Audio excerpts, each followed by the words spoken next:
llama El gobierno de Dios, y el primer tema fue el gobierno del yo, dominio propio, entendiendo de que Dios nos ha llamado a que podamos tener dominio propio, y dentro del fruto del Espíritu, la Biblia dice que vivamos en el fruto del Espíritu, que se manifieste el Espíritu, el fruto del Espíritu en nosotros.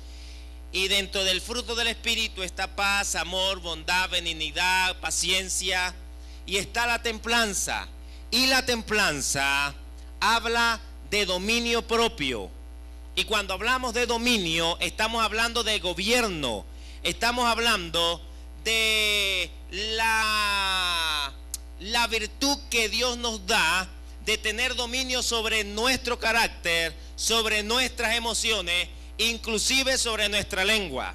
Porque la Biblia dice, bueno, ustedes, en Santiago capítulo 3, dice, ustedes pueden dominar un caballo, y le ponen freno a los caballos para dominarlo. Pueden dominar un gran barco y no pueden dominar su lengua. Pero diga conmigo, con nosotros no es así. Eso no es conmigo, diga, eso no es conmigo. Eso es con otro, pero no conmigo. Porque Dios nos dio dominio, gobierno del carácter, dominar el carácter. Nos dio gobierno de las emociones y nos dio gobierno de todo nuestro cuerpo, de toda nuestra vida. El segundo tema fue el gobierno de la familia, y hablamos de cómo el enemigo había tratado de separar, de destruir lo que era la familia. Y hoy vamos a estudiar el gobierno absoluto de Dios. ¿Por qué Dios debe ser el rey, el soberano? ¿Por qué Dios lo domina todo? ¿Por qué nosotros debemos estar unidos a Dios para poder tener dominio propio y para poder tener gobierno propio, gobierno del yo y gobierno de la familia? Porque yo puedo tener mucha disposición de tener gobierno del yo. Yo puedo tener mucha disposición de tener gobierno sobre mi familia, pero sin un principio establecido por el Señor, que Él es nuestra cabeza, que Él gobierna sobre todas las cosas, entonces no podemos ejercer ni el dominio del yo, ni el gobierno de nuestra familia. Cuando la Biblia habla, aquí el salmista David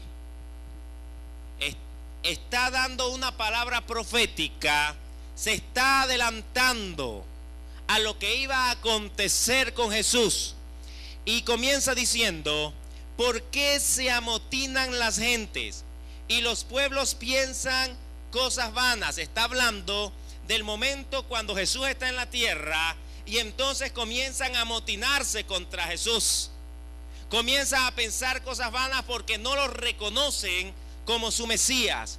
Y sigue diciendo: se levantaron los reyes de la tierra, y príncipes consultarán unidos contra Jehová y contra su ungido. Está hablando en aquel momento cuando estaba el Imperio Romano, que estaba Herodes gobernando, y entonces se confabularon los reyes de la tierra. No solamente se confabuló toda la gente, sino que se confabuló todos los reyes de la tierra para ir contra Cristo. En Hechos capítulo 4, nosotros podemos allí, Lucas está hablando de este acontecimiento, y mire lo que dice. A partir del versículo 23 dice: y puestos en libertad vinieron a los suyos y contaron. Están hablando de Pedro y Juan. Y contaron todo lo que los principales sacerdotes y los ancianos. Cuando habla de los principales sacerdotes y los ancianos, está hablando de una autoridad religiosa. Y todos los principales sacerdotes y los ancianos les habían dicho, y ellos, habiéndolos oído, alzaron unánimes la voz a Dios y dijeron: soberano Señor, tú eres el Dios que hiciste el cielo y la tierra, el mar y todo lo que en ellos hay, que por boca de David tu siervo dijiste: ¿por qué se amontinan la gente?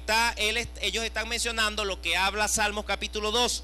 Y dice, ¿por qué se amotinan las gentes y los pueblos piensan cosas vanas? Se reunieron los reyes de la tierra y los príncipes se juntaron en uno contra el Señor y contra su Cristo, porque verdaderamente se unieron en esta ciudad contra tu Hijo Jesús, a quien ungiste. Escucha esto. ¿Quiénes se unieron contra Jesús, a quien ungiste? Herodes. Habla de Herodes. Cuando habla de Herodes, está hablando de un imperio, porque Herodes era el rey del imperio romano. Está hablando de Herodes. Se confabularon contra ti y vinieron contra ti Herodes, Poncio Pilato. Cuando está hablando de Poncio Pilato, está hablando de una nación, porque Poncio Pilato era gobernador de la provincia de Judea, o sea, de Jerusalén. Porque en aquel momento, en aquel tiempo, los reyes comenzaban a conquistar, porque ellos decían que la autoridad y el poder del rey estaba basado en la conquista. Y de hecho, el mayor poder y la mayor gloria de un rey es conquistar. Por eso en España, en los tiempos cuando Cristóbal Colón vino a América, él vino a conquistar, pero vino a conquistar enviado por ¿quién? Enviado por la reina de España. ¿Por qué la reina de España lo envía? Porque la mayor gloria del reino de España en ese momento era conquistar, era decir, mío es toda América. Y entonces el rey de Portugal dijo, yo no me quedo atrás, yo también voy a conquistar. Y entonces vino y conquistó a lo que es Brasil. Porque el poder y la mayor gloria de un rey es conquistar. Por eso el Rey de Reyes y Señor de Señores sabe cuando vino a la tierra, él vino a conquistar. Pero la diferencia es que él no lo conquistó por la fuerza. ¿Sabe cómo lo conquistó Jesús?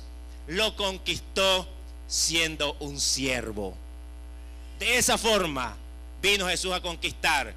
Por eso Jesús dice, toda autoridad me es dada. Yo vine a conquistar. Toda autoridad me es dada en el cielo y en la tierra. ¿Sabe lo que hizo Jesús? Jesús conquistó el cielo y la tierra, porque la Biblia dice que el cielo y la tierra son de él. Dice que la tierra es de Dios. Dice Salmo 27, mía es la tierra y su plenitud, el mundo y los que en él habitan. Pero Jesús no vino solamente a conquistar la tierra, no vino solamente a conquistarnos nosotros, sino vino a conquistar también los cielos. Y dice que en los cielos está principados, gobernadores de las tinieblas, están los demonios. Y Dios, Jesús, a través del sacrificio de la cruz de Calvario, vino a conquistar. Y por eso la Biblia dice que entonces él se le dio dominio sobre todo principado y sobre toda potestad. Ese es el rey, vino a conquistar. Entonces, aquí en este caso estaba Herodes representando un imperio. Está Poncio Pilato representando una nación. Dice Herodes, Poncio Pilato con los gentiles. Dentro de los gentiles estamos nosotros, los que no pertenecemos, al pueblo judío, al pueblo de Israel. Entonces está Herodes, está Poncio Pilato, están los gentiles y está el pueblo de Israel. Participaron en la muerte de Jesús, pero son 5, falta uno. ¿Quién fue el otro? Sigue diciendo, para hacer cuanto tu mano y tu consejo había antes determinado que sucediera. Es decir, hubo una confabulación de 4, pero hubo una participación de uno más, que fue Dios. Porque la Biblia dice que Dios, así como Dios, aquí está diciendo, así como Dios había determinado que sucediera, así sucedió. Dios lo determinó, que Jesús muriera en la cruz del Calvario. Dice la Biblia que Él mismo se entregó. Él mismo se entregó, no fue Herodes que lo entregó. Fue Él mismo que se entregó por cada uno de nosotros. Ahora, en Salmo capítulo 1, está hablando de que se confabularon y dice: ¿por qué se amotinan las gentes y los pueblos piensan cosas vanas? Se levantarán los reyes de la tierra y príncipes consultarán unidos contra Jehová y contra su ungido, diciendo: rompamos sus ligaduras y echemos de nosotros sus cuerdas. O sea, la unión que hay entre Jesús y el pueblo de Israel. Rompamos sus cuerdas, rompamos la unión. No queremos saber nada de ellos. Y dice: el que mora en los cielos se reirá, el Señor se burlará de ellos, luego hablará a ellos en su furor y los turbará con su ira. Escuche esto. Dice que el Señor se reirá de ellos. ¿De ellos de quién? De los gobernantes, de los reyes de la tierra. Se reirá de ellos. Y escuchaba a un predicador cuando hablaba de esto, que decía que Jesús se rió de los reyes cuando a él le decía: salve, oh rey de los judíos, y le colocaron una corona de espina. A Jesús, como rey de los judíos, le tocaba una corona de oro. ¿Y sabe qué le pusieron? Una corona de espina. Qué tremendo. Pero entonces dice: el que mora en los cielos se reirá, el Señor se burlará de ellos, luego hablará a ellos en su furor y los turbará con su ira. Habla del sacrificio de Jesús. Dice: pero yo he puesto mi rey sobre Sión, mi santo monte.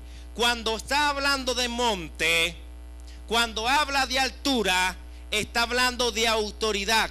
Es decir, a través del sacrificio de Cristo, entonces Dios le dio autoridad a Cristo a través de ese sacrificio. ¿Sabe por qué los santeros, los brujos, toda esta gente tratan de buscar las montañas, tratan de buscar las alturas? Porque la altura y las montañas representan autoridad. Y ellos tratan de tener autoridad. Por eso ellos hacen todo lo posible por hacer sacrificio en las alturas, en los montes, buscan montañas. Pero aquí entonces Dios está diciendo: pero yo he puesto mi rey. Cuando habla de mi rey, está hablando, como decía Apocalipsis, Juan en esa visión, en esa palabras proféticas, decía que Jesús es rey de reyes y señor de señores. Es decir, que sobre todos los reyes de la tierra está el rey de reyes y señor de señores, un nombre que es sobre todo nombre, y dice que ante ese nombre se doblará toda rodilla. Todos los reyes de la tierra, todos los que dicen tener autoridad, todos los que dicen ser señores, se doblarán sus rodillas ante el rey de reyes y señor de señores, porque no hay otro más alto que él. Y sabe, los hombres siempre han querido ser más grandes que Dios, han querido tener más dominio que Dios y han querido tener más autoridad que Dios. Inclusive el dominio en la casa muchas veces se ha querido hacer mejor que Dios. Yo no tomo en cuenta a Dios para tomar las decisiones en mi casa. ¿Sabe lo que está diciendo? Yo tomo mejor las decisiones que Dios. Pero dice que sobre todo Señor está el Señor de señores. Y dice: yo he puesto mi rey, a Jesús, sobre Sión, mi santo monte. Está diciendo: yo lo he puesto en autoridad. Escuche esto. Le estoy dando autoridad. En Mateo, cuando antes de Jesús enviar a sus discípulos, en Mateo capítulo 28, Él le dice a sus discípulos, le dice en el capítulo 28, versículo 18, dice, y les habló diciendo, toda potestad, en otras palabras, toda autoridad. Escuche, diga conmigo, toda autoridad. Dice, toda autoridad me es dada en el cielo y en la tierra. Pero en Efesios capítulo 1, a partir del versículo 15, vamos a leer a partir del versículo 15.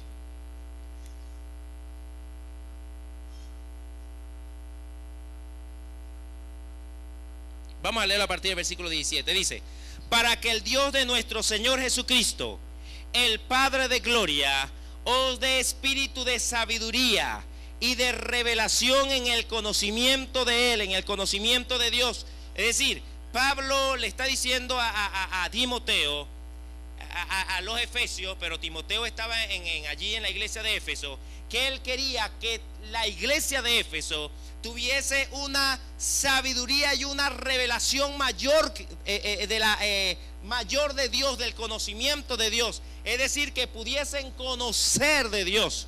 Y entonces le sigue diciendo, alumbrando los ojos de vuestro entendimiento. Póngase la mano en los ojos allí y diga, alumbrando los ojos de vuestro entendimiento. En otras palabras, está diciendo lo que no entendemos, o lo que le está diciendo Pablo a la iglesia de los Efesios. Tal vez hay cosas que ustedes no entienden. Tal vez hay cosas que leen, pero tal vez no captan, no sabe de qué está leyendo. Entonces Pablo le está diciendo a los efesios, bueno, yo le estoy pidiendo a Dios para que le dé espíritu de sabiduría y espíritu de revelación, para que puedan entender, para que puedan tener conocimiento de Dios. Pero entonces para que Dios alumbre los ojos de vuestro entendimiento, para que sepáis cuál es la esperanza que Él os ha llamado y cuál es la riqueza. Diga, las riquezas. Ahora, ¿cuáles son las riquezas de la gloria de su herencia en los santos? Dice, y cuál la supereminente grandeza de su poder. Está hablando de del poder de Dios. Ahora dice, y cuál la supereminente grandeza de su poder, para que con nosotros los que creemos según la operación del poder de su fuerza, la cual operó en Cristo, resucitándole de los muertos y sentándole a su diestra en los lugares celestiales. Está dando una descripción de lo que sucedió allí cuando Jesús resucitó. Jesús ciertamente murió, pero entonces dice la Biblia que el mismo Dios entonces lo resucitó de los muertos y lo sentó a su diestra, le dio el lugar que le correspondía como Dios también. Y entonces dice, lo sentó a su diestra en los lugares celestiales sobre, diga sobre. En Mateo capítulo 28, versículo 18, dice que le está dando toda potestad, es decir, todo dominio en el cielo y en la tierra. Pero entonces aquí está especificando y está diciendo que le dio autoridad, poder y señorío sobre todo nombre que se nombra no solo en este siglo, sino también en el venidero. Y sometió, o sea, puso dominio sobre todas las cosas bajo sus pies. ¿De quién está hablando? De Cristo. Es decir, que todas las cosas están bajo los pies de Cristo. Y dice, y lo dio por cabeza sobre todas las cosas a la iglesia, la cual es su cuerpo, la plenitud de aquel que todo lo llena. Hay otra versión que dice que Dios lo sentó a la diestra del Padre y le dio dominio sobre todas las cosas y sometió todas las cosas a Jesús, quien es la cabeza de la iglesia. cuando habla de cabeza, habla de autoridad, está hablando de que Él es el que manda. Entonces dice que Jesús es la cabeza y nosotros somos el cuerpo. En otras palabras, está diciendo, si nosotros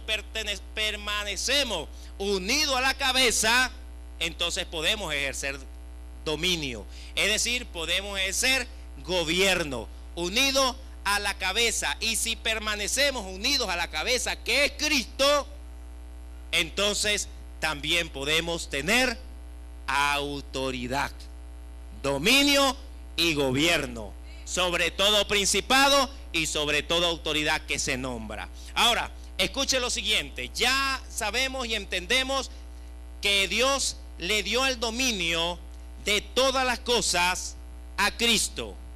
Entonces, aquí está hablando de una situación. Primero comenzamos hablando de la situación de que los reyes de la tierra iban contra Jesús. Es decir, entendiendo que ellos querían tener dominio sobre Jesús. Pero entonces Dios resucita a Jesús y entonces dice la Biblia que lo sienta en su santo monte, es decir, que le da autoridad. Y después en el versículo 7, entonces dice, yo publicaré el decreto. Ahora, ¿qué es un decreto? Decreto es un estatuto. Decreto es un documento legal. En otras palabras, recordemos que Dios le dio autoridad al hombre en el huerto del Edén. Y le dijo, tú vas a enseñorear, tú vas a dominar sobre toda la ave, sobre todas las aves, sobre todos los animales. Es decir, le dio un derecho legal. Cuando el hombre peca, entonces el hombre transfiere ese derecho legal a Satanás. Pero cuando Cristo muere y resucita, entonces dice la Biblia que Jesús hace un nuevo decreto o permite que Dios haga un nuevo decreto, un nuevo documento para nosotros, un nuevo estatuto para nosotros. Ahora, ¿por qué tiene que hacer Dios un nuevo documento, un nuevo estatuto para nuestra vida? Porque la Biblia dice que habían decretos y habían documentos contrarios a nuestra vida. Filipenses, capítulo 2.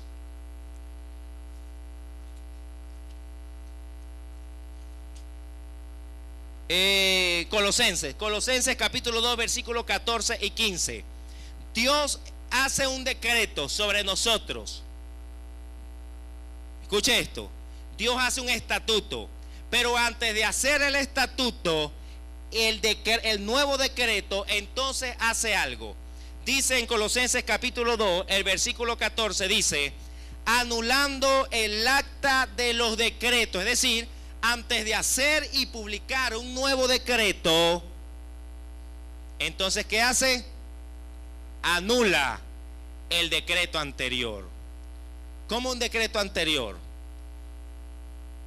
La Biblia dice aquí en Colosenses capítulo 2, versículo 14, anulando el acta de los decretos que había contra nosotros. ¿Sabe lo que había hecho el enemigo? Cuando el hombre pecó, él le dijo a sus secuaces, le dijo, vamos a redactar un nuevo documento. Anote allí, que las personas se odien. Ajá. Y el demonito ahí, ajá, ya lo escribí. ¿Qué más escribo? Ajá, que las familias se peleen, que haya violencia en la familia, que haya violencia en las parejas. Ajá, ya escribí. ¿Qué más? Ajá, que los hijos no respeten y no honren a sus padres. Ajá, ya. Que los esposos no amen a sus esposas y entonces eso lo lleve a tener adulterio. Ajá, está bien, ya está listo. ¿Qué más? Y comenzó a hacer un documento y un decreto grandísimo allí. ¿Qué hace Jesús? Cuando ¿qué hace Dios, mejor dicho, a través del sacrificio de Jesús? Búsqueme un papel, porfa. Una hoja blanca. Allí está el decreto contra nosotros.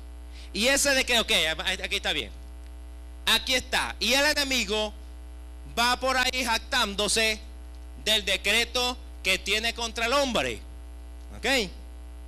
Y entonces ve, oye, aquella familia, aquella pareja se está divorciando. Para ver, eso es un decreto, está bien. Está actuando bien. Para él estaba actuando bien porque había un documento. Ajá, el hijo le está pegando a su papá y a su mamá. Ajá, está bien, va bien la cosa, va bien el asunto. Pero ¿qué pasa? Cuando Cristo muere en la cruz del Calvario, comienza a temblar el enemigo y comienza ya a temblar el decreto. Y dice la Biblia que entonces Jesús al tercer día dice que la tierra tembló y entonces Jesús se levanta de entre los muertos y dice que vence a la muerte, dice que vence al Hades, pero entonces después toma el documento que nos era contrario, se lo quita al enemigo y entonces dice, ese decreto no va, ese decreto está anulado. Ese decreto contrario que habían hecho contra las parejas, contra la familia, eso está deshecho por el sacrificio de mi Hijo Jesucristo en la cruz. Miren lo que está pasando. Aquí dice, anulando el acta de los decretos que habían contra nosotros, que nos eran contrarios. Habían decretos contrarios contra nuestra vida. Y usted dice, bueno, pero ¿por qué la gente mata? ¿Por qué hay familias, parejas que se divorcian? ¿Por qué hay padres que van contra sus hijos? ¿Por qué hay hijos que van contra sus padres? Porque había un decreto contra ellos. Y Dios rompe ese decreto, anula ese decreto. Pero escuche esto y dice que nos eran contrarios, quitándola de en medio y clavándola en la cruz y despojando a los principados, es decir, ahora le quitó todo dominio a los principados sobre la familia, sobre tu persona. Él le quitó el dominio a los principados sobre tu vida. Y dice, y despojando a los principados y a las potestades, dice que los exhibió públicamente en la cruz. Y entonces inmediatamente dice, por tanto, nadie te juzgue. Escuche, por tanto, nadie te juzgue. ¿Sabe por qué dice por tanto nadie te juzgue? Porque después que uno ha llegado a Cristo, ¿sabe? Uno de los que juzga nuestra condición, porque la Biblia dice que Satanás es acusador, nos está acusando siempre ante Dios, porque no tiene dominio, es lo que le queda es acusar, más nada. Pero ¿sabe una de las personas que juzga por lo que ya ha hecho uno mismo? Muchas veces uno mismo se juzga por lo que hizo. Y entonces dice, no, es que yo cuando no tenía a Cristo, es que yo le pegaba a mi mujer, es que yo le maltrataba a mi hijo, es que yo, ajá, pero eso era antes. Ya tú no lo puedes hacer, ya tú no lo haces. ¿Por qué? Porque ahora tú tienes otra naturaleza. Antes tenías una naturaleza de pecado. Antes no tenías el fruto del Espíritu, sino que vivías bajo el dominio de la carne. Ahora tienes el fruto del Espíritu que te permite tener dominio propio. Y entonces dice, por tanto, nadie te juzgue, ni tú mismo. Ahora, escuche esto. Dios rompe el acta. Pero usted dirá, bueno, pero si rompe el acta de los decretos, entonces ¿por qué todavía hay personas hace 2000 años Él rompió ese decreto. Entonces, ¿por qué hay personas que todavía en el mundo se pelea? Va contra sus padres, los padres contra los hijos. Todavía hay personas que están cegadas por el entendimiento y matan a otros. ¿Por qué hay guerra? ¿Por qué hay niños abandonados? ¿Por qué? Y comenzamos nosotros el por qué y el por qué y el por qué. Usted no se ha hecho esta pregunta. Si no se la ha hecho, bendito usted entre todos los hombres. Escuche lo siguiente. Dice la Biblia allí en Salmo 1. Dice que Él publicó un nuevo decreto. Un nuevo decreto y anuló el acta contraria. Pero sabe, con el sacrificio de Cristo también le dio la salvación al hombre y a la mujer. Ahora también podríamos hacer nuestra pregunta. Si el sacrificio de Cristo nos dio la salvación, ¿por qué todos no somos salvos? O sea, el sacrificio de Cristo nos da la salvación, pero no todos somos salvos. ¿Por qué? Dice Romanos capítulo 10, versículo, estoy en Hecho. ¿Dónde queda Romano? Después de Apocalipsis. Aquí está. Romanos capítulo 10, versículo 9. Escuche. Cristo muere en la cruz por el pecado de la humanidad. Y la Biblia dice que Él llevó nuestras enfermedades, llevó nuestros dolores, llevó. Vamos, antes de leer a leer Isaías 53.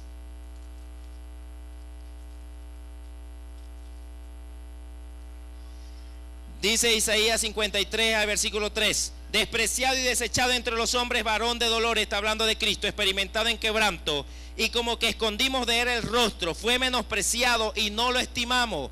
Ciertamente llevó Él nuestras enfermedades y sufrió nuestros dolores. Llevó Él nuestras enfermedades. Escuche esto. Y sufrió nuestros dolores. Y nosotros le tuvimos por azotado, por herido de Dios y abatido. Mas Él herido fue por nuestras rebeliones, molido por nuestros pecados. El castigo de nuestra paz fue sobre Él. Es decir, el castigo de nuestra paz. No teníamos paz, y para que nosotros tuviésemos paz, hubo castigo sobre Él, y por su llaga fuimos nosotros curados. Ahora, Él llevó nuestros pecados, pero ¿por qué entonces eso no se manifiesta en algunos? ¿Por qué no son salvos? ¿Por qué hay personas que viven todavía en pecado y el pecado los ata, el pecado los domina? Y si el pecado los domina, entonces Dios no tiene dominio sobre ellos y no hay salvación en ellos. Porque dice Romanos capítulo 10, para que se haga efectivo y se manifieste el sacrificio de Cristo en tu vida, tienes que hacer algo. Deme otro papel, por favor. Ok, permíteme. Ok. Escuche esto. Yo tengo un cheque en blanco. Cuando Cristo muere en la cruz, Él nos da un cheque en blanco y le dice: ese cheque es tuyo. Eso tiene mucho valor. Si tú cobras este cheque, vas a tener la salvación. Si tú cobras este cheque, vas a ser sanado de tus enfermedades. Si tú cobras este cheque, se va a anular el acta de los decretos. Y entonces la gente anda con su cheque para arriba y para abajo en blanco. ¿Y por qué no lo cobra? Ay, no, todavía no, más tarde. ¿Y por qué no lo cobra? No, es que a mí me gusta mucho la fiesta. ¿Y por qué no lo cobra? No, es que a mí me gustan mucho las mujeres. Mire, yo le voy a decir algo. Si usted llega a Cristo y le dejan de gustar las mujeres, tenemos que orar por usted. O sea, los hombres, ¿no? Tenemos que orar por usted, porque eso está feo ahí. Mire, entonces la gente anda con su cheque para arriba y para abajo. Pero Jesús te dice, tú tienes que ir al banco espiritual y cobrarlo. Ahora, ¿cómo lo cobra? Dice la Biblia que si confesares con tu boca, la forma de cobrar ese cheque en blanco es confesar con tu boca que Jesucristo es el Señor. Escuche, que si confesares con tu boca que Jesús es el Señor y creyeres en tu corazón que Dios le levantó de los muertos, serás salvo, serás salvo. Es decir, que la forma como se manifiesta ese sacrificio en tu vida es confesando a Cristo en tu corazón y creyendo. Esa es la forma. ¿Por qué hay personas todavía que están sumidos en el pecado? ¿Por qué hay personas que todavía van contra sus padres? Simplemente porque no han confesado. Entonces, lo que hay que hacer es una confesión. Ahora, ¿qué es una confesión? Una confesión es cuando tú vas ante la autoridad, sea un policía, sea, bueno, por lo general aquí es la policía, y usted ha hecho algo malo y vas ante la policía así tú asustado y dice: señor policía, quiero confesarle algo. Ajá, ¿qué va a confesar? Confieso que me comí la luz esta mañana. Dice: usted se comió la luz. Bueno, vamos a llevarlo entonces ante un juez. Pongo un ejemplo, una luz, de repente pudo haberse otra cosa. No, es que yo fumaba droga, yo era borracho y le pegaba a mi familia y vengo a confesar eso ante ti. La confesión ya es signo de arrepentimiento, porque me siento mal por lo que ya he hecho. Pero ahora viene la demanda. Y entonces se presentan ante el juez. Y dice el fiscal general, dice: bueno, venimos ante usted, juez, porque este señor es borracho y le pegó a su mamá, le pegó a su papá, le pegó a sus hijos, le pegó a su familia, le pegó, pero él viene arrepentido. Viene arrepentido. Muy bien. ¿Usted está arrepentido realmente? Sí, señor juez, yo estoy arrepentido.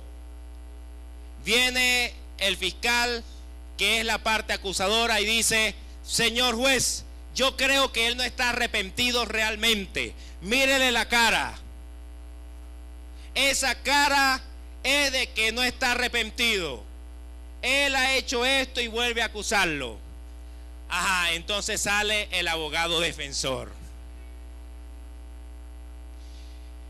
¿Y cómo se llama usted, abogado defensor? Mi nombre es Jesús de Nazaret. Jesús de Nazaret. ¿Y cuál es el alegato que usted tiene? ¿Por qué? ¿Cuál es el alegato que usted tiene para que este hombre sea inocente? Bueno, señor juez, realmente él era borracho. Si es verdad que él le pegó a la mamá, y el que le pega a la mamá se arruina. Si es verdad que él le pegaba a la esposa, si es verdad, pero sabe, señor juez, él vino arrepentido, confesó que él era pecador, reconoció su pecado. Y sabe, señor juez, lo mejor, que yo ya pagué sus culpas. La culpa, la cárcel el azote, todo lo que tenía que pagar él. Mire, señor juez, los azotes. Mire, señor juez, los clavos. Señor juez, yo estuve montado en una cruz y allí morí por sus pecados a través de mi muerte. Yo lo hice a él inocente. Yo pagué por sus pecados y por lo tanto yo lo declaro a él que está absuelto. Yo declaro que él es inocente porque por mis llagas fue él curado, por mis llagas fue él sanado, por mis llagas él fue perdonado. Por lo tanto, él es inocente. Y entonces el señor juez dice, entonces aquí no hay más nada que hacer. El acusador se va por su lado porque este hombre hoy yo lo declaro inocente. ¿Sabe lo que pasó con Jesús? ¿Sabe lo que pasó contigo? El enemigo te vino a acusar. El enemigo te vino a acusar. El enemigo vino ante Dios y le dijo, este es un pecador. Y le dijo, este era un borracho. Y le dijo, Jesús dijo, eso era verdad. Eso era en tiempo pasado, porque sus azotes los recibí yo, pero me levanté de entre la tumba. Yo vencí al pecado, yo vencí a la muerte, yo vencí al Hades y rompí el acta que había contra él, contraria contra él. Ahora, ¿qué tenemos que hacer nosotros? Después que somos perdonados y confesamos, ahora que Jesús es nuestro Señor y somos salvos, entonces tenemos que confesar todo lo demás. Tenemos que ir confesando, tenemos que hacer una declaración ahora del nuevo decreto. Porque mire, Jesús dijo, Dios dijo aquí, en el Salmo capítulo 2, lo que venimos leyendo, dice, yo publicaré el decreto. ¿Qué es publicar? Publicar es decretar, publicar es confesar. Eso es publicar. Yo publicaré ahora el nuevo decreto que Dios ha hecho sobre ti, sobre tu familia. Porque cuando el enemigo te venga a acusar, tú le vas a decir, eso era el decreto anterior, mijo. Está desfasado. Usted no está vigente. Cuando el enemigo te venga a acusar, tú le dices, ahora en mi vida hay un nuevo decreto. Un decreto de sanidad. Un decreto de santidad. Un decreto para tu familia. Mire, el problema de nosotros es que no publicamos, le decimos al enemigo lo que la familia nuestra es ahora, porque Cristo nos dio la victoria sobre nuestra familia. Y lo que pasa es que ahora tenemos que publicarlo, decirlo a los cuatro vientos y decirle, mira, enemigo mentiroso, tú dices que mi familia no es de Dios, pero Cristo murió en la cruz del Calvario por mi familia. Y la Biblia dice que por sus llagas yo soy sanado, soy sanada. La Biblia dice que si creo en el Señor Jesucristo, será salvo yo y también mi casa. Así que yo hoy lo publico, lo decreto y lo firmo. Un nuevo decreto.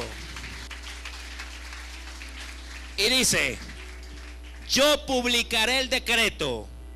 Jehová me ha dicho, mi hijo eres tú, yo te engendré hoy. Mire que el nuevo decreto que Dios hizo, mi hijo eres tú. Ahora no eres cualquier cosa delante de Dios. Ahora mire, los hijos de un rey son intocables. Los hijos de un rey tienen guardaespaldas. Nosotros tenemos guardaespaldas por todos lados.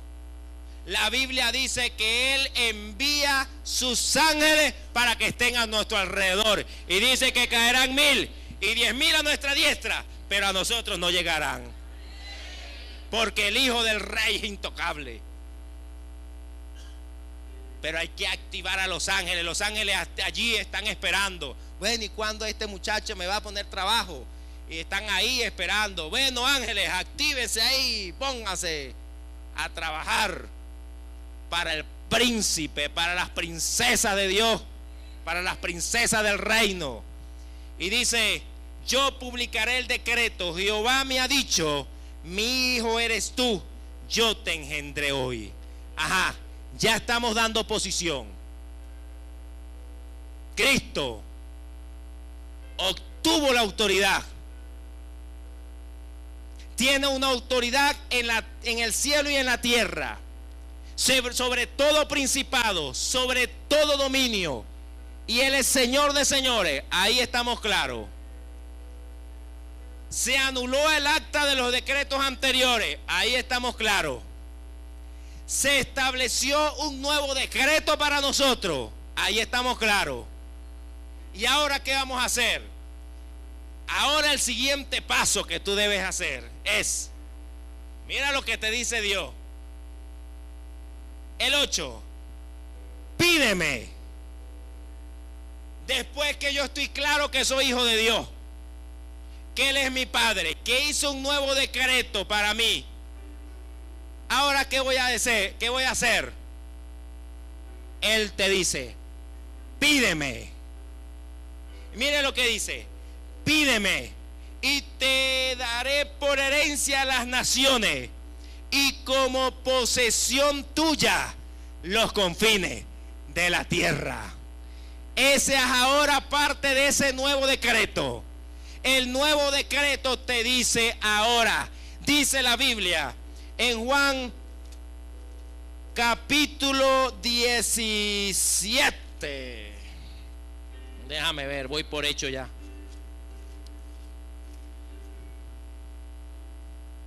Capítulo 16, versículo 23. Dice: en aquel día no me preguntaréis nada. De cierto os digo, que todo, diga conmigo, todo. ¿Por qué todo? Porque ahora ya has entendido tu posición. Porque ya has entendido de quién eres tú. Porque ya hemos entendido que tenemos que comportarnos como príncipe y de acuerdo a principios del reino.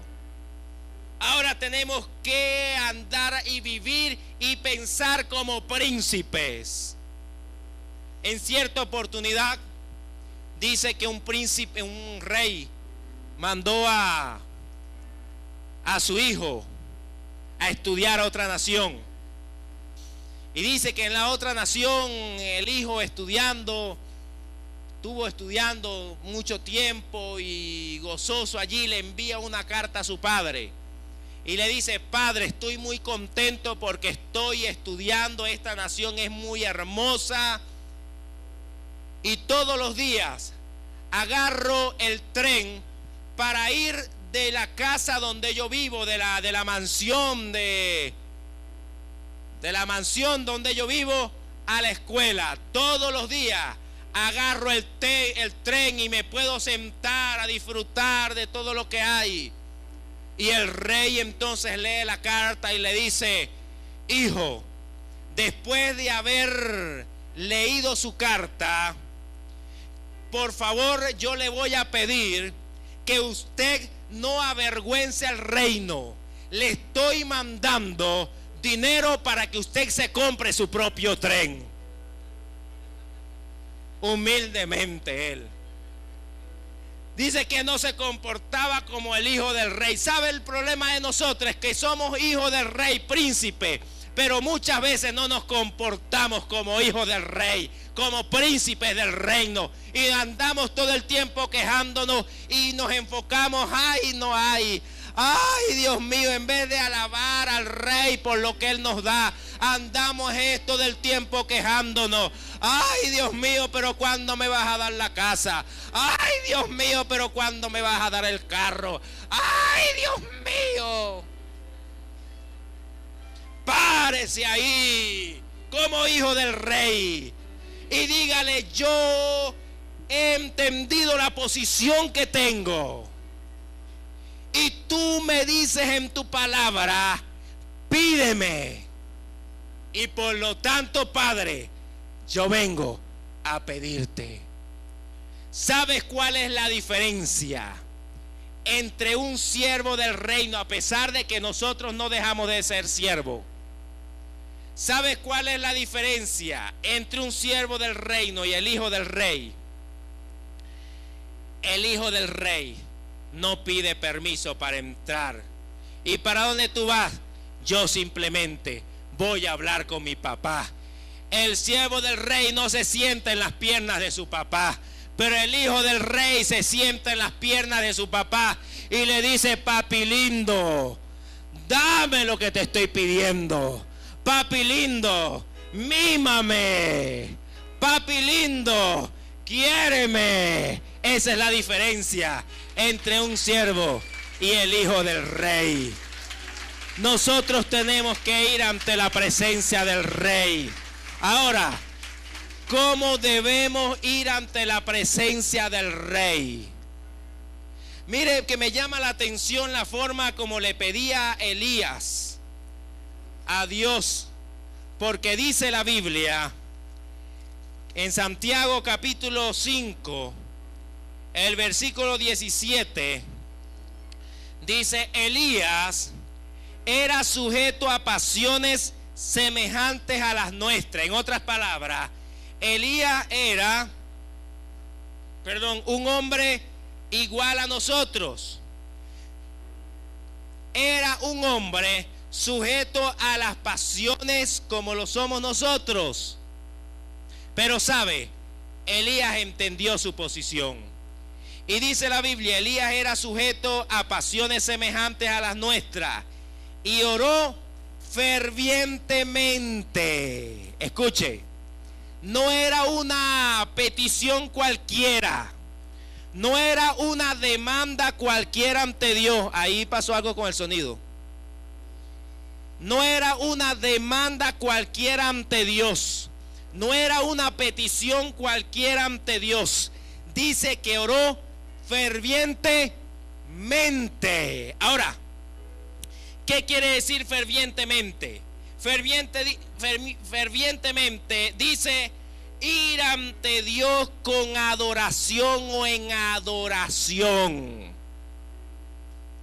En otras palabras, usted va a ir ante Dios sabiendo que es su Padre, pero sabiendo también que Él merece adoración. Yo cuando voy a pedirle algo a mi Padre, antes le pedía más, ahorita le pido menos. Pero sin embargo, yo voy y le pido también, no se crea.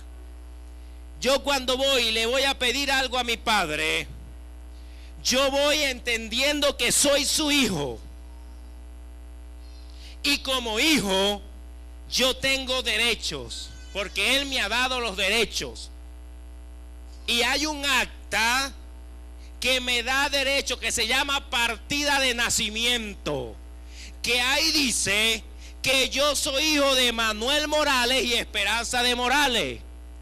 Y eso me da a mí el derecho para presentarme ante mi Padre. Pero aparte de presentarme ante mi Padre, conociendo mis derechos, conociendo mi posición de hijo, ¿sabe? Yo voy ante mi Padre admirándolo, confiado, que sé que lo que le voy a pedir, Él me lo va a dar. Y yo voy ante mi Padre amándolo. Y yo voy ante mi Padre reconociendo la autoridad que Él tiene sobre mí. Mire, una de las cosas que Dios habló en nuestra vida, comenzó hablando en este año, fue que nosotros, la iglesia, teníamos que caminar en 3 dimensiones. Ya hablé al principio de lo que era una dimensión. en 3 dimensiones, un entendimiento claro y amplio de lo que voy a hacer o de lo que estoy haciendo. Y Dios me habló que teníamos que andar en 3 dimensiones y caminar en 3 dimensiones. Primero, en la dimensión de la formación, en otras palabras, reaprender. Tengo que entrar en una dimensión de revelación, como le decía Pablo allí donde leíamos en Éfeso, a la iglesia de Éfeso, que él le pedía a Dios que hubiese una revelación del conocimiento de Dios. Y el Señor nos ha estado diciendo que nosotros tenemos que entrar en una dimensión de formación, de revelación. Y yo creo que no es casualidad que Dios puso en el corazón de mi hermana Carmen traer ese poco de libro, traer Biblia, traer diccionarios bíblicos, traer todo eso. El que no tenga Biblia, porque este año tenemos que todos meternos en la dimensión de la revelación de Dios, es decir, esa palabra que cada día Dios quiere decirnos. Por eso es que usted va a venir a la iglesia es a confirmar lo que Dios le dijo en su casa, allí en la presencia de Dios. Si usted no tiene Biblia, vaya allá y compre su Biblia, y compre el libro, y compre todo lo que tenga que aprender para crecer en esa revelación, en esa formación. Pero dice que aquí Dios estaba hablando que tenemos que entrar en una dimensión de formación. Segundo, en una dimensión de santidad. Es decir, ser radicales para Dios. Ser radicales para Dios. Aquí no hay oportunidad ya para estar divagando, soy pero no soy. Quiero ser cristiano, pero es que hay. No, aquí no hay oportunidad para hay. Tenemos que estar este año en la dimensión de la santidad. Pero también hay una tercera dimensión, que es la dimensión de la demanda, una entrega total. Es decir, este año hay una aceleración tremenda de parte de Dios. Hay una, como que ya Dios, Jesús va a venir por su iglesia, entonces hay un aceleramiento que Dios está trabajando con su iglesia. Que Dios está trabajando con cada uno de nosotros para que nosotros podamos entender nuestra posición, para que nosotros podamos entender el carácter de Dios en nuestra vida y podamos tener el carácter de Dios en nuestra vida. Es por eso que nosotros estamos hablando acerca del gobierno de Dios, entendiendo que tiene que haber un dominio propio. Entendemos que tiene que haber un gobierno hacia la familia, pero entendiendo que el gobierno máximo y superior, supremo, es Dios, es Jesús de Nazaret en nuestra vida. Y Él es el que nos va a dar la virtud, la facultad de tener dominio propio, de gobernar sobre nuestra familia, de gobernar sobre nosotros mismos. Y sabe una cosa, Dios estuvo hablando dentro de esa dimensión de formación, estuvo hablando acerca de lo que es el principio de autoridad. Y yo, cuando llamaba a mi papá para hablarle acerca de la iglesia, sabe que él en el sentido hacia mí tiene una doble función, porque yo debo respetarlo como padre y como mi apóstol también.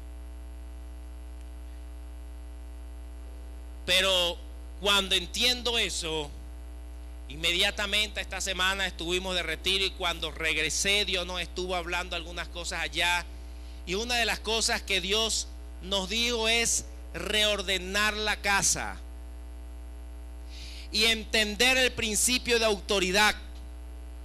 Y fíjese bien que cuando yo comienzo a entender lo que son las autoridades que Dios ha puesto sobre mi vida, entonces puedo entender también la autoridad máxima que es Dios sobre mi vida. si yo entiendo la autoridad y me sujeto a la autoridad que es Cristo, que son mis padres sobre mí, estoy entendiendo la autoridad que tiene Dios sobre mí. Si estoy entendiendo la autoridad que Dios y el gobierno que mi apóstol tiene sobre mí, estoy entendiendo la autoridad que tiene también Dios sobre mí. Y cuando regresé esta semana, tengo que hacer algunas cosas, y enseguida que regresé lo llamé y le dije: Padre, necesito tu bendición como padre y como apóstol para hacer esto que voy a hacer esta semana. No se los voy a decir todavía, se los digo después que lo haga. Pero le dije: Padre, necesito tu bendición para, como padre y como apóstol, para hacer esto que voy a hacer. Mire, nunca haga algo sin la bendición de sus padres y sus líderes espirituales. Nunca haga algo, porque ahí está reconociendo también el gobierno de Dios sobre su vida. Y si hay algo que va a pasar, Dios va a usar los vasos para detenerlo. Dios va a usar esos vasos para instruirlo, para coordinar su vida, para enderezar su vida. Y otra de las cosas que nos dijo, que Dios habló a nuestra vida, es que debemos hacer un acto. Ya hablé con mi apóstol y vamos a hablar con toda la asociación, los líderes de la asociación, porque vamos a hacer un acto de confirmación de la autoridad apostólica que tiene nuestro apóstol sobre nuestras vidas. Porque cuando yo entiendo esa autoridad apostólica que tiene sobre nuestras vidas, entonces hay bendición para nosotros. Y entendiendo eso, mi hermano, estamos entrando en una dimensión de gobierno. Hijos, entienda usted la dimensión del gobierno que hay en su casa, porque respetando a su padre, entonces también respeta a Dios. Honrando a sus padres, entonces también honra a Dios. Y quiero decirles algo más, con el permiso del director del grupo de alabanza y adoración. Yo quiero que se ponga de pie todos los hijos por supuesto, todos somos hijos, pero todos los hijos de 20 años para abajo.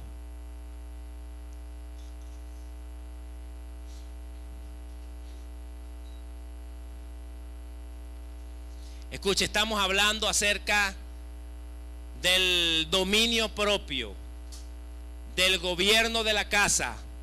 Vamos a incrementar la edad, pues 25 años. Parece los otros que tienen de 25 años para abajo. Vamos a hacer un decreto, una declaración para mañana. Vamos a declarar el día de mañana día de honra. Escuche esto. Vamos a declarar para mañana el día de honra para nuestros padres. Escuche, los hijos, ¿qué va a hacer usted? Esté su padre aquí o no esté aquí. Si no está aquí, se va a quedar loco. Bueno, pero ¿qué le pasa a mi hijo? ¿Qué le pasa a mi hija? Mañana vamos a declarar un día de honra. Usted va a preparar algo especial para sus padres. Usted se va a reunir con sus hermanos. Si no está sus hermanos, no importa, porque lo importante es que usted honre. Usted le va a preparar la mesa, va a preparar la mesa bien bonita, lo mejor que usted pueda prepararlo.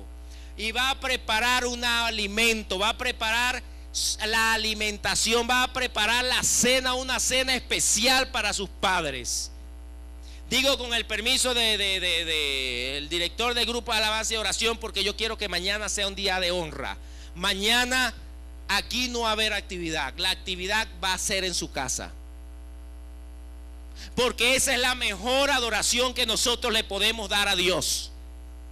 Esa es la mejor forma como nosotros podemos honrar el gobierno de Dios. Esa es la mejor forma como yo puedo decir a Dios: Dios, yo reconozco tu autoridad y reconozco que tú instituiste autoridades aquí en la tierra para instruirme, para enseñarme, para dirigirme y para enderezar mis caminos. Usted mañana es día de honra, lo declaramos y día de honra. Usted va a honrar a sus padres. Le va a preparar algo especial. Los padres que no tienen hijos aquí dirán: bueno, ojalá pudiese escucharlo mi hijo. Vamos a declarar mañana un día de honra. Yo quiero orar por esos hijos. Levante su mano por esos hijos que mañana van a honrar a sus padres. Porque sabe, una cosa es el respeto que usted tiene al padre, pero otra cosa es la honra que usted le da. Usted puede respetar a su padre, pero la pregunta es: ¿usted lo honra? ¿Sabe? Usted lo honra cuando usted trae el boletín del liceo y entonces usted le dice: aquí está mi boletín, padre. Y el padre lo ve y dice: oh, qué lindo mi hijo. Mira, mi hijo me está haciendo feliz. Esa es una honra para el padre. Una pregunta: usted respeta a su padre, está bien, pero usted honra a su padre. ¿Sabe cómo usted honra a su padre? Cuando la gente, los vecinos, cuando la gente de la comunidad dice: ay, yo quisiera tener un hijo como ese morocho. Mira, ese morocho respeta a su padre, está allí pendiente de su mamá, ama a su mamá, mira, habla bien, camina bien, es respetuoso. ¿Sabe? Usted está honrando a su mamá, a su papá, por sus acciones. Y sabe una cosa: el éxito de ustedes es una honra para su padre. La realización de ustedes es una honra para su padre. Hay padres que dicen: estudia para que tú seas alguien en la vida. No, señor, usted no va a estudiar para ser alguien en la vida. ¿Sabe por qué usted estudia? Usted estudia porque usted es alguien en la vida. Usted estudia porque usted es un hijo de Dios, porque usted es una princesa de Dios, y como hijo y princesa de Dios usted se comporta como tal. ¿Sabe lo que pasó con Jesús? ¿Sabe lo que pasó con Jesús? Cuando Jesús se bautizó, hubieron 3 manifestaciones. La primera manifestación fue la manifestación del Padre diciendo: este es mi hijo amado. Esa fue la primera manifestación, diciendo: este es mi hijo amado, a quien yo amo, este es. La segunda manifestación es la gloria del Espíritu Santo manifestándose en Jesús. Esa es la segunda manifestación en el bautismo de Jesús. Y la tercera manifestación fue la complacencia del Padre a través de su Hijo, porque el Padre dijo: yo me siento complacido con mi Hijo. Mire lo que dijo el Padre. El Padre vio a Jesús que se estaba bautizando y dijo: ¿sabe? Yo me siento complacido con mi Hijo. Yo me siento contento con mi Hijo. Que tu Padre diga lo mismo. Yo lo ya pedí.